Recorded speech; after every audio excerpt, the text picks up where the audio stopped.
Salut à tous et bienvenue sur AZ237.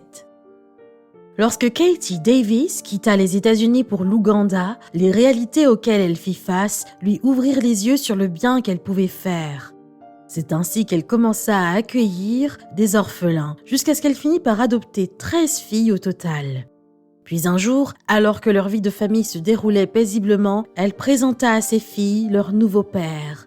Voici leur histoire. Mais avant de commencer, j'aimerais vous rappeler qu'après avoir regardé cette vidéo, vous pouvez faire un tour sur notre chaîne pour découvrir de nombreuses histoires, à la fois incroyables, intéressantes et émouvantes. Et n'oubliez pas de vous abonner à la chaîne et d'activer la cloche de notification si vous êtes nouveau parmi nous. Lorsque Katie était adolescente, elle avait toujours envisagé de vivre le rêve américain typique. Son rêve était de s'installer dans une grande maison avec une palissade blanche. Elle avait également voulu compléter cette image en ayant quelques enfants. Cependant, elle ignorait que le voyage qu'elle entreprendrait en 2006 changerait sa vie pour toujours. Alors qu'elle n'avait que 18 ans, Katie s'embarqua pour un voyage missionnaire en Ouganda. Et le pays eut un impact si fort sur elle qu'elle décida de ne pas aller à l'université. Elle reporta ses études d'1 an. Puis, après avoir terminé le lycée, elle trouva du travail chez un pasteur qui dirigeait un orphelinat ougandais. Il était en train de créer une école dans le pays et il lui demanda à son tour si elle pouvait venir enseigner aux élèves de la maternelle.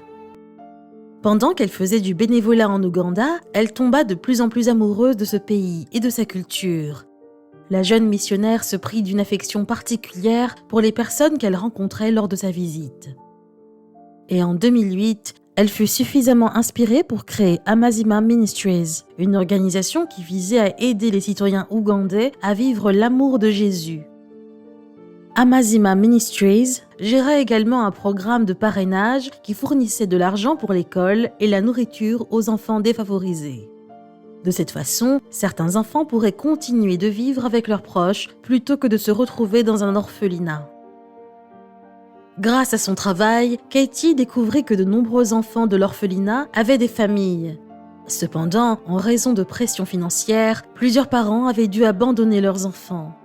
Ce faisant, ils savaient au moins que leurs enfants seraient nourris et abrités. En parlant à l'émission The 700 Club de Christian Broadcasting en octobre 2017, Katie révéla « J'étais tellement brisée par cette situation.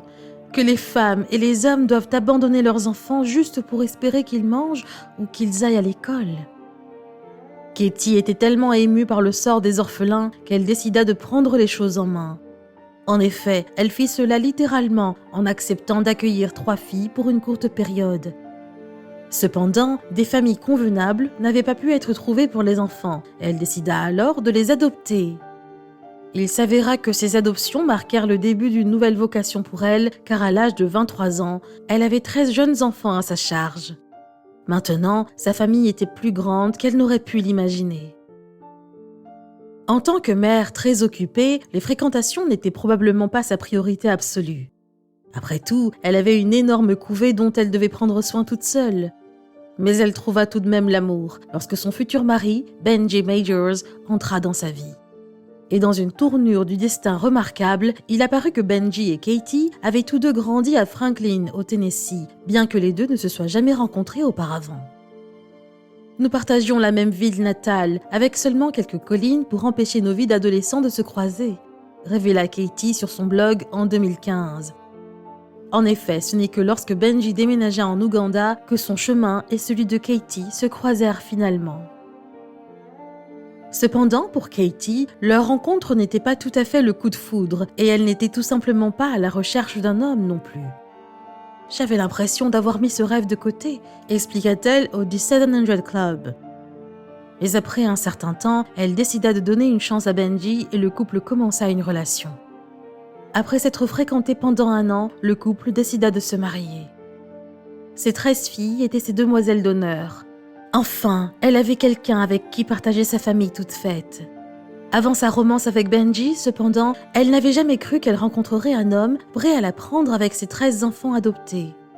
En effet, lors d'une apparition sur The World Over en octobre 2017, elle raconta comment elle avait envisagé les choses. Ce serait bien d'être mariée, mais je suppose que ce n'est pas prévu pour moi. » Et même si elle avait trouvé son mari, il n'était pas facile au début pour lui de s'intégrer dans une famille de 14 femmes. Il expliqua à The Archibald Project. « Il y avait toujours de la nervosité en moi au début. Chaque fois que j'intervenais, je me demandais toujours, était-ce la meilleure chose à dire en tant que parent ? Cependant, il s'habitua finalement à la situation dans laquelle il se trouvait. « J'en ai été béni. Je pense que nous en avons tous été bénis, » déclara-t-il. « J'avais une certaine confiance en tant que célibataire, puis le Seigneur a simplement dit « Non, je vais briser cela de manière incroyable. » D'autre part, les filles elles-mêmes avaient toutes réagi différemment à cette nouvelle présence masculine dans leur vie. C'est un travail en cours, certaines d'entre elles avaient manifesté de l'amour et de la gentillesse dès le premier jour, mais le mot « papa » n'était pas vraiment sorti de leurs lèvres, révéla Benji à The Archibald Project. Il continua toutefois à construire ses relations avec ses nouvelles filles. Et au fil des mois, il se sentit plus à l'aise dans son nouveau rôle paternel. « Il se réjouit de moi et de chacune de nos filles », déclara Katie sur son blog en 2015. Elle ajouta « Je les regarde prendre vie sous le regard aimant de leur nouveau père. J'entends la sincérité et la sérénité dans leur voix lorsqu'elles l'appellent papa. » Mais comme c'est souvent le cas, l'histoire du couple ne s'arrêta pas là.